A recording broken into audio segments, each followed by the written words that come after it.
உங்களோட relationship strengthen ஆகுறதுக்கு நான் சொல்ற இந்த 5 விஷயத்த உங்களோட லவ் அக்கவுண்ட்ல டெய்லி டெபாசிட் பண்ணி பாருங்க. உங்களோட இன்ட்ரெஸ்ட் கூடிக்கிட்டே இருக்கும்.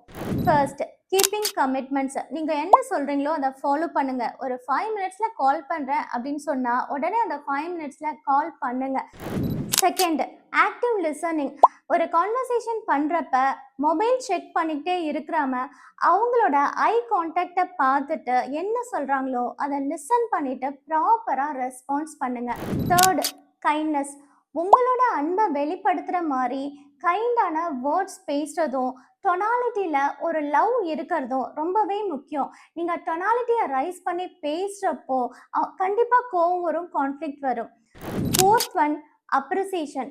டெய்லியுமே ஒரு சின்ன சின்ன விஷயத்துக்கு கூட அப்ரிஷியேட் பண்ணுங்க. இந்த ட்ரெஸ் நல்லா இருக்கு, இந்த சமையல் நல்லா இருக்கு அப்படின்னு சொல்லிட்டு அப்ரிஷியேட் பண்றப்போ அந்த ரிலேஷன்ஷிப் ஸ்ட்ரென்தன் ஆகும்.